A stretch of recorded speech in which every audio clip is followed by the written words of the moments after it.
अगर आप इज्जत से बात करेंगे, उसको इज्जत देंगे, हाथापाई के बाद उठते नहीं है। और अगर आपको लगता है कि ये गेस्ट हाथापाई कर सकता है तो आप साथ में सिक्योरिटी को लेके जाइए, उनको बगल में खड़ा रखिए, वो उसके ऊपर अंकुश रखेगी। वो मतलब वो करेगा नहीं, कुछ अटैक नहीं करेगा आपका सिक्योरिटी वाला, वो अंकुश रखेगा, उसकी हाथापाई करने की जो एम्बिशन है वो ही निकल जाएगी।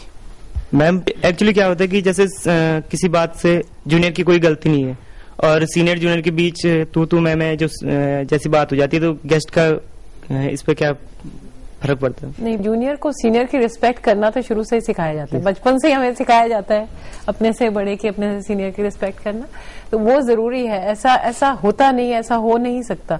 अगर है तो वहाँ जूनियर की फॉल्ट जरूर होगी। जूनियर आर्ग्यूमेंट करना तो बिल्कुल ही गलत है जूनियर का, गेस्ट के आगे वो भी। सीनियर के साथ अगर आप अपने ही जूनियर की इज्जत नहीं करोगे, अपने या अपने सीनियर की इज्जत नहीं करोगे, दोनों ही बातें गलत है। It is a team work, ऐसा होता नहीं। It is a team work, one has to work in a team. ये नहीं है कि जूनियर जो है अपने सीनियर की बेइज्जती करे, या जो सीनियर जो है अपने जूनियर को लताड़े बेकार में। सीनियर का फर्ज है कि अपने जूनियर को प्रोत्साहन। यहाँ कोई आपसी लड़ाई लड़ने के लिए नहीं है, जो प्रोजेक्टिंग इमेज ऑफ इंस्टीट्यूशन, तो इसमें कोई ऐसी बात नहीं, कभी नहीं होती। इस पे मेरा मत थोड़ा सा भिन्न है। मेरी ये भी फीलिंग है, जिसपे हम एक और सेपरेट प्रोग्राम करेंगे, कि इंडिया में बॉसेस जूनियर्स के साथ कैसे बिहेव करते हैं। ऑफ कोर्स जो दीपिका जी और शर्मा जी ने बात बताई, वो उस बात से सहमत हूं कि कभी भी किसी और के सामने जूनियर और सीनियर को लड़ना नहीं चाहिए। लेकिन ये एक इंपॉर्टेंट मुद्दा है कि बॉस, इंडियन बॉस या हम अपने जूनियर्स के साथ कैसे बिहेव करते हैं और वो सही बिहेवियर है कि नहीं। क्योंकि हमें एक एडवांटेज मिलता है हमारी संस्कृति के कारण कि हमें रिस्पेक्ट मिलती है जूनियर से, लेकिन उस रिस्पेक्ट के साथ साथ क्या हमारी रिस्पॉन्सिबिलिटी भी उसकी तरफ बढ़ती है कि नहीं? क्या हम उसकी तरफ और जेंटल होते हैं कि नहीं? नहीं तो मेहनत भी वो करे ज्यादा और रिस्पेक्ट भी दे, दो काम करने पड़ रहे हैं उसको। सो इस पे हम और किसी एपिसोड में चर्चा करेंगे, बट इनकी बात बिल्कुल ठीक है कि आपके जो मतभेद हैं वो गेस्ट के सामने कभी भी नहीं उठने चाहिए और कोशिश करनी चाहिए कि आपस में ही सॉल्व हो जाए। मैम जैसे कि इंडिया में बहुत सारे कोर्सेज हैं, डिफरेंट काइंड्स ऑफ कोर्सेज। तो होटल मैनेजमेंट जो है बेसिकली हमें क्या होता है, जब हम होटल मैनेजमेंट चूज करते हैं, मैनेजमेंट को चूज करने के बाद सीधा अगर कॉमन लोगों की बात की जाए, सबसे पहला पॉइंट आता है वेटर या स्टीवर्ड। तो स्टीवर्ड या वेटर आ गया तो उसके बाद जब हम वही चीज अब्रॉड में कर रहे हैं तो वो ठीक है, परफेक्ट है, हो सकता है सैलरी की वजह से, लेकिन इंडिया में कर रहे हैं तो वो हमारे इंडियंस की मेंटालिटी ऐसी क्यों हो गई कि मतलब होटल मैनेजमेंट का नाम लेंगे तो वो सैलरी की वजह से नहीं, वो इस वजह से जो इन्होंने पवन जी ने अभी थोड़ी देर पहले कहा था, क्योंकि यहाँ डिस्पैरिटी बहुत ज्यादा है, फर्क ऊंच नीच का बहुत ज्यादा है। बाहर ऐसा नहीं है।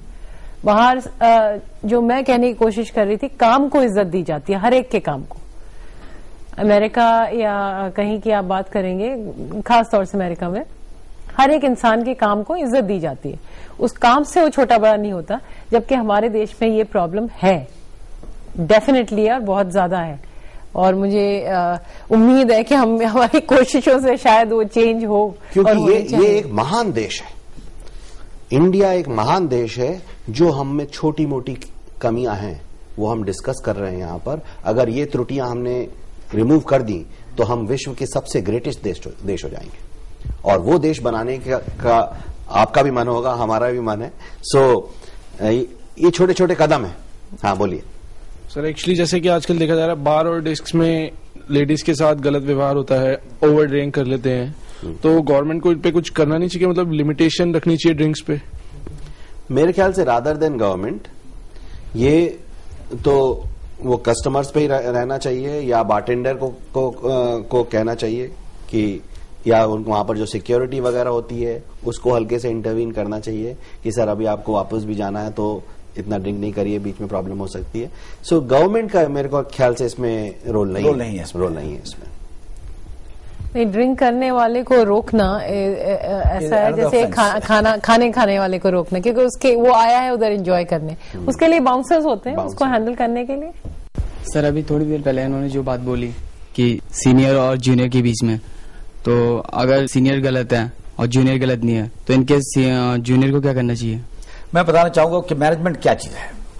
मैनेजमेंट जो है इज बेस्ड ऑन गीता। साम दाम दंड भेद। साम का मतलब होता है ग्रुप को साथ में रखना, दाम का मतलब जिस आदमी ने काम किया है उसको पूरा पेमेंट करनी, डिप्लोमेसी, भेद का मतलब डिप्लोमेसी, और जहां पे गलती की है किसी ने उसको पनिशमेंट देनी। This is the basic principle of management. Senior की रिस्पॉन्सिबिलिटी है अपने जूनियर को लुक आफ्टर करेगा, और जूनियर की रिस्पॉन्सिबिलिटी अपने सीनियर को प्रॉपर रिस्पेक्ट देगा। जहां पर देखा गया है कि जहां पर सीनियर मिसबिहेव करते हैं, इसके पीछे कोई रीजन नहीं होता।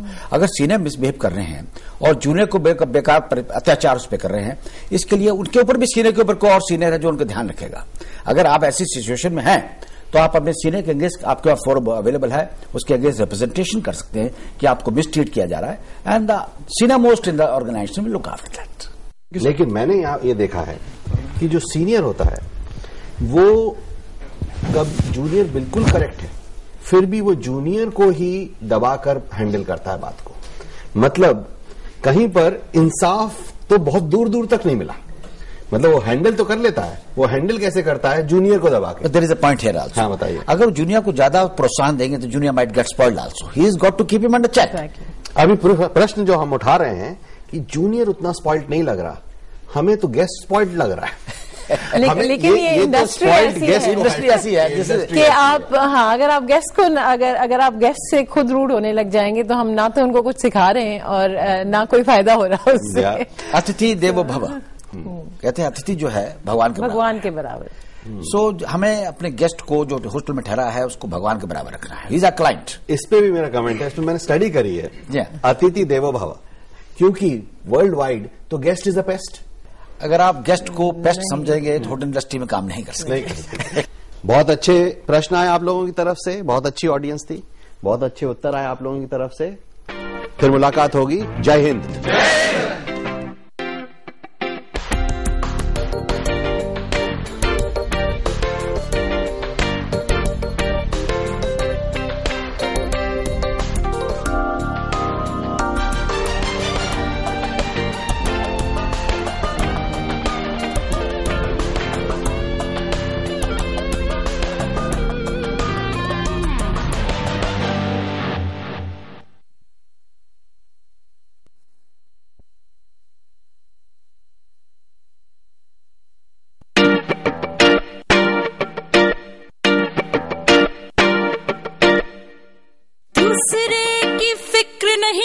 सिर्फ अपना ही ख्याल है, हम ऐसे क्यों हैं, आज खड़ा ये सवाल है।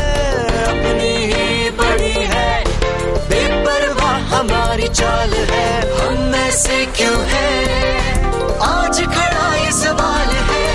ज्ञान की कमी नहीं, समझदारी का काल है, हम ऐसे क्यों हैं, आज खड़ा ये सवाल है।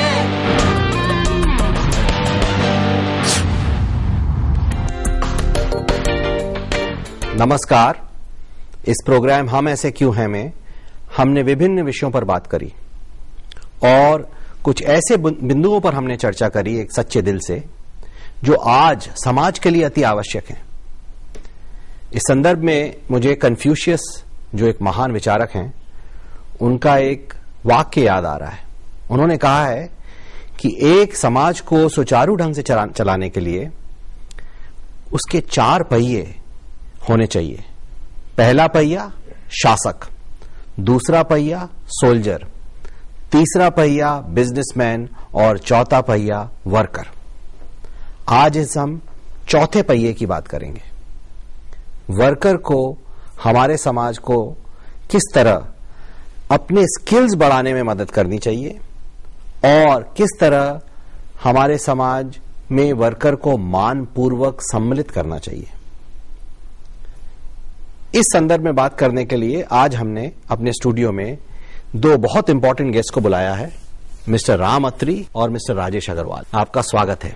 राम अत्री जी हैं convener and CEO of Bharat शोध, जिसने बहुत काम किया है in the field of skill development, और राजेश अग्रवाल जी हैं एक मोटिवेशनल रिनाउंड मोटिवेशनल कोच। आप दोनों का स्वागत है। आपसे शुरुआत करते हैं। राम जी, क्या समझते हैं आप, क्या आपके पॉइंट्स है मेजर रिगार्डिंग स्किल डेवलपमेंट? बहुत बड़ी अपॉर्चुनिटी है स्किल्स हमारे देश के लिए। आज ग्लोबली अगर समझा जाए चीजों को पर्सपेक्टिव में, तो हर चौथा आदमी 5वां आदमी पूरी दुनिया में भारतीय है जो वर्किंग एज पॉपुलेशन है। लेकिन स्किल्स की कमी की वजह से हम पूरी दुनिया की जो नौकरियां हैं, जो अपॉर्चुनिटीज हैं, उन पे हम कब्जा नहीं कर पा रहे हैं। अगर ये हमारे देश में स्किल्स जनरेट की जाए तो हम पूरी दुनिया के ऊपर, जिस तरीके से हमारे देश में सॉफ्टवेयर इंजीनियर के क्षेत्र में हमारे इंजीनियरों ने कब्जा पा लिया, इसी तरीके से हम पूरी दुनिया की नौकरियों पर कब्जा पा कर सकते हैं। तो बहुत बड़ी अपॉर्चुनिटी है जो स्किल है, स्किल बिल्डिंग है हमारे देश के लिए। हमारे प्रधानमंत्री जी ने भी हमारे देश में एक नया मिशन स्टार्ट किया है, नेशनल स्किल डेवलपमेंट मिशन, जिसके तहत वो 500 मिलियन लोगों को, करीब 50 करोड़ लोगों को अगले 10 से 15 साल के अंदर स्किल दिलाने की बात कर रहे हैं, और जो बहुत ही एक सराहनीय काम हो रहा है हमारे देश में। तो क्या बाधाएं आती हैं स्किल डेवलपमेंट में? आपने ये कहा कि ऐसी अपॉर्चुनिटी एक्सप्लोड कर रही है, may be because of multinational corporations यहां पर आ रहे हैं, हॉस्पिटैलिटी सेक्टर एक्सप्लोड हो रहा है। क्या बाधाएं आती हैं फिर? देखिए, सबसे बड़ी जो बाधा हमारे इस काम में आ रही है वो ये है कि हमारे जो वर्कर्स हैं उनको बड़ा हीन भावना से देखा जा रहा है। उनमें जरूरत है सेल्फ कॉन्फिडेंस और सेल्फ रेस्पेक्ट लाने की। अगर ये आना शुरू हो जाए और लोगों को बताया जाए कि जो बड़ा आदमी है, जो काम कर रहा है, वो भी उतना ही इंपॉर्टेंट है जितने इंपॉर्टेंट आप हैं, अगर ये किसी तरीके से भावना हमारे अंदर इनकलकेट कर दी जाए, हमारे जो वर्कर्स हैं, जो करीब 40 करोड़ मजदूर हैं हमारे देश में, उनमें अगर भावना किसी तरीके से डेवलप की जाए तो ये बहुत बड़ा काम होगा। ये मेन हमारा ये है। बड़ा इंपॉर्टेंट पॉइंट आपने बोला कि शायद समाज वर्कर की तरफ तिरस्कार की दृष्टि से देखता है जी, और वो उसको सेल्फ रिस्पेक्ट नहीं देता जो उसको चाहिए। इसके बारे में आपका क्या कमेंट है राजेश जी?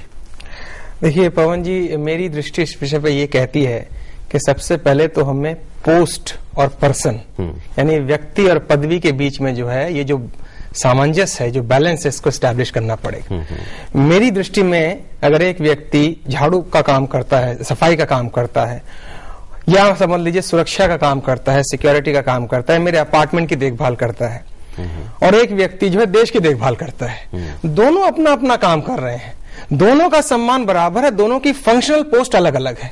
ये नहीं हो सकता कि ये सिक्योरिटी गार्ड है तो इसकी मैं रिस्पेक्ट ना करूं, और वो देश की रक्षा कर रहा है तो मैं उसकी रिस्पेक्ट करूं। दोनों का सम्मान बिल्कुल इस विषय पे होना चाहिए कि दोनों इंसान हैं। तो मैं तो बिल्कुल स्पष्ट हूं इसमें, मैं क्लास जो है, ये जो वर्गीकरण है, इसके बिल्कुल खिलाफ हूं।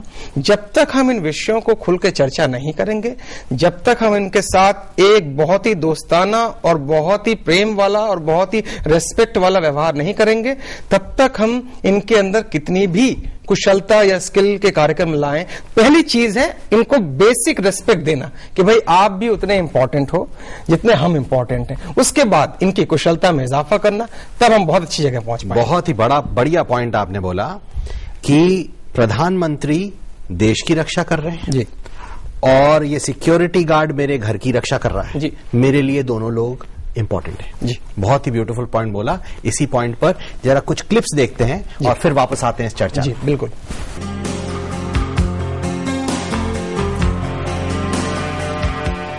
हमारा समाज हमसे है और अच्छे समाज की आशा उसका हर सदस्य करता है।